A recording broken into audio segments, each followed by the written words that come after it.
lang hinihintay natin. Yun ang yun ang problema doon. Nagtiwala sila doon sa traidor. Yun ang mahirap talaga.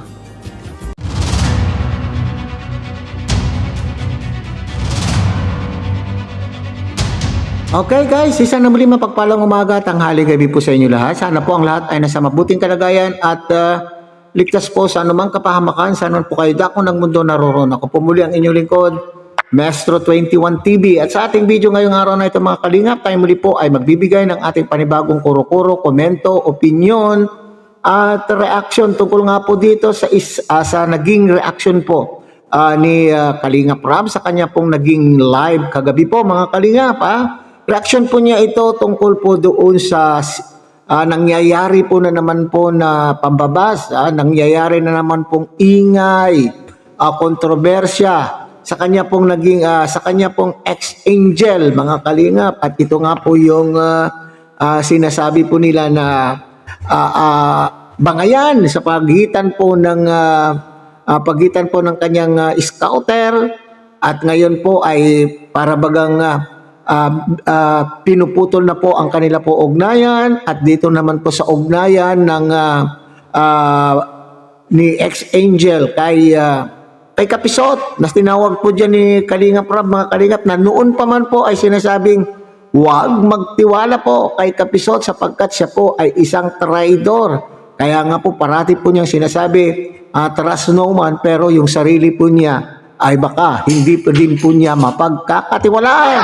Okay, so yan po yung ating pinakapaksa ngayong araw na ito mga kalingap. Pero bago po yan, suportahan po natin Kuya Bal Santos Matubang, Ate Edna Vlog, Kalingap Rob, at siyempre kung bagong dating lang po kayo, bagong silip lang po kayo sa ating munting channel, sana po inyo rin pong tangkilikin sa pamamagitan po ng pagbibigay niyo po ng like, share, and subscribe.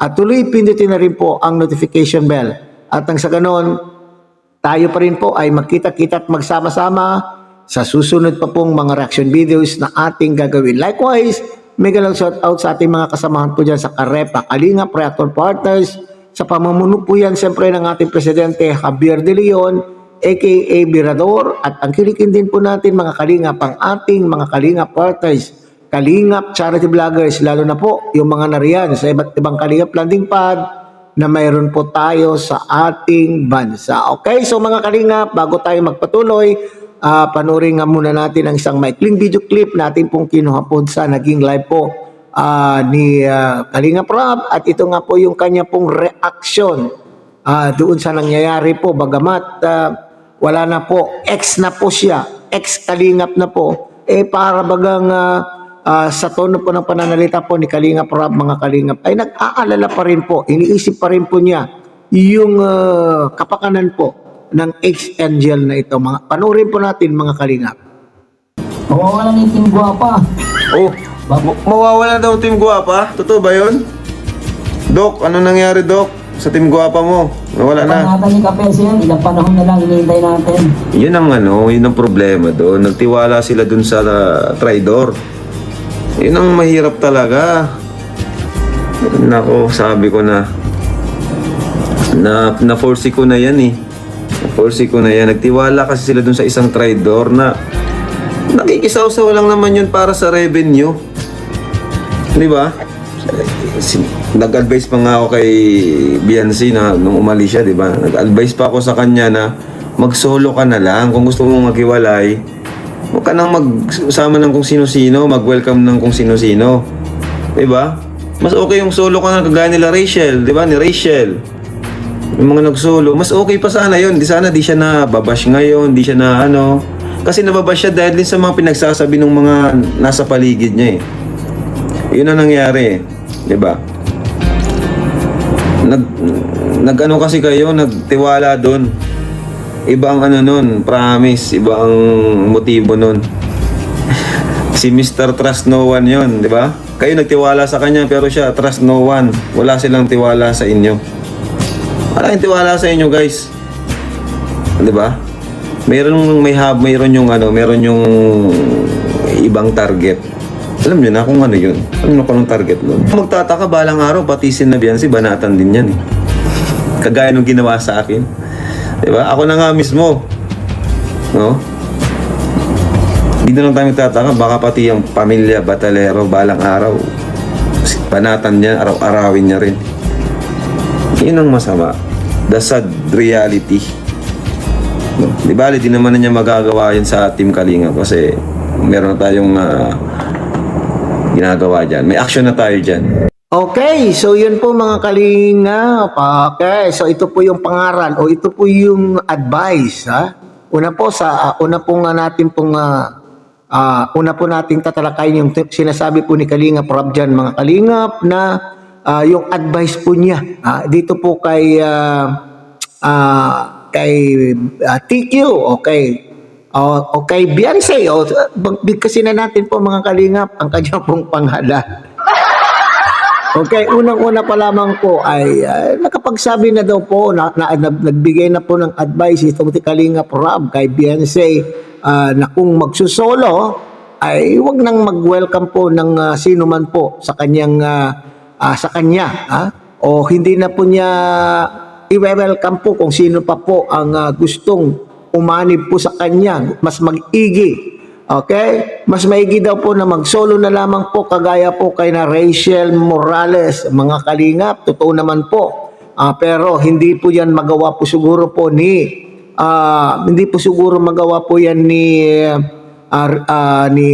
Beyonce, mga kalingap, sapagkat unang-una iniisip din po niya siguro na kapag mag-solo walang magtatanggol sa kanya, walang susuporta, walang tutulong sa kanya upang siya po ay magkaroon ng suporta, at kung siya po ay mag-solo, baka yung mga ilan pong mga sponsor na kakilala o na-scout po ni Mang Iking ay baka hindi din po susuporta sa kanya. Yun po siguro po yung inaalala. Okay, bukod po doon mga kalingap, sabi po nila noon, ang gusto lang po nila, kaya po sila umalis. Ang intention po nila na kung bakit umayaw po sila sa Kalingap ay upang sa ganon ay humupa po yung ingay, humupa po yung mga basing na natatanggap po ni Beyonce, at the same time yung kanyang buong pamilya. Yun po yung panahon mga kalingap na gusto po daw nilang manahimik.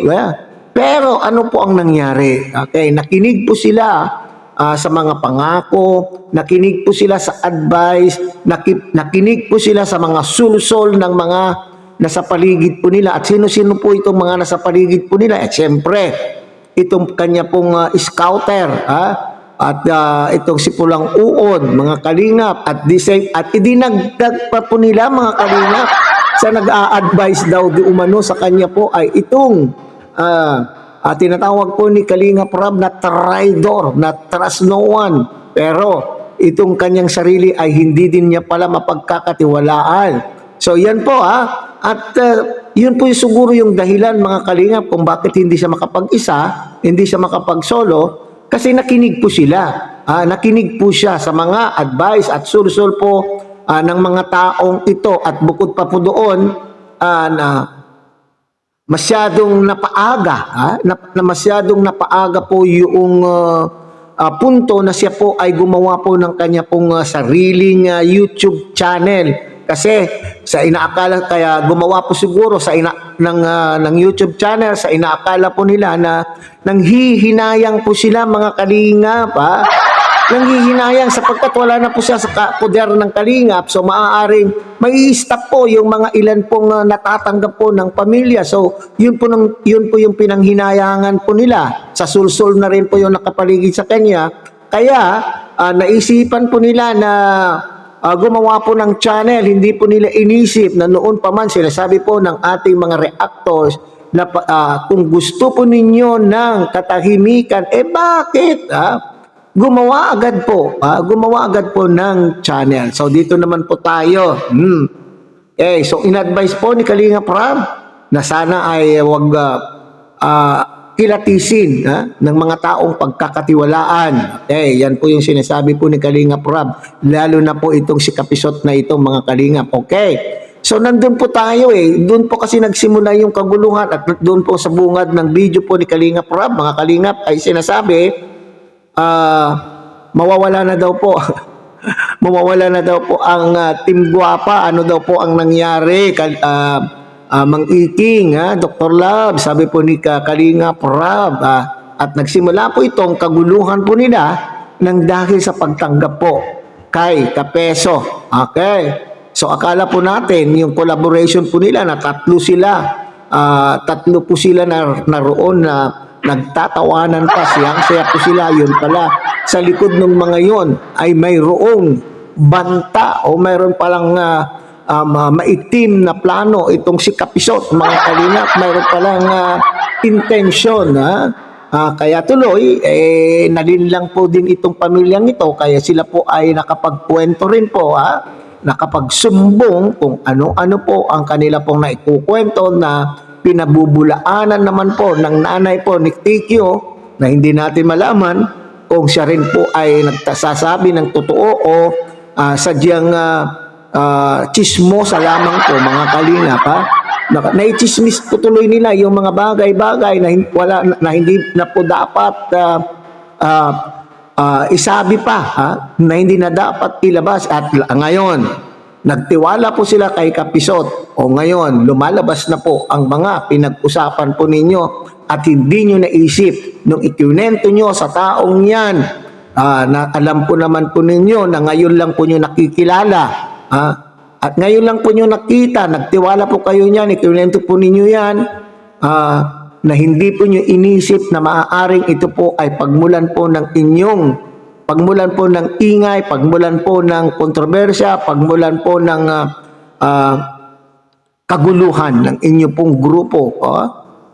So, dito ay nagtiwala po kayo kay Trasnowan, di nyo alam, kayo rin pala ay ilalaglag, hindi po ba? Okay, nandun na po tayo. Nandun na po tayo na kayo ay natao siyang pumunta.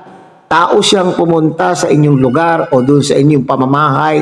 Siyempre, ay tinanggap din po ninyo. Kasi Filipino culture yan, mga kalingap. Kung sino po yung dumadating sa ating tahanan ay pinagbubuksan po natin at inaasikaso po natin.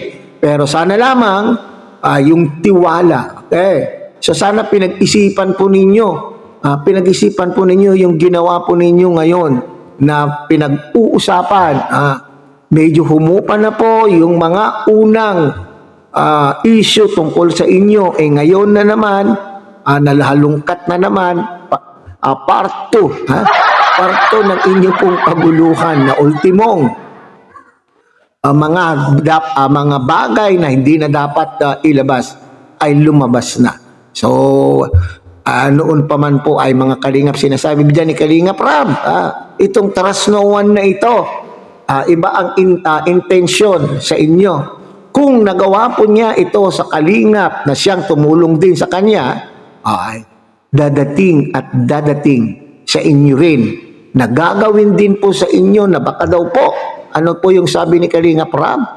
Baka daw po araw-arawin din po kayo kapag mayroon pong mayroon siyang gusto sa inyo na hindi ninyo na ibigay, ay ganyan din po ang gagawin po sa inyo. Yung ginawa din po niya sa kalingap. Okay? So hanggang dyan na lang muna tayo, mga kalingap. Muli tangkilikin po natin Kuya Bal Santos Matubang, Ate Edna Vlog, Kalingap Rab, at siyempre sana po inyo rin po tangkilikin ang munting channel na ito sa pamamagitan po ng pagbibigay niyo po ng like, share, and subscribe.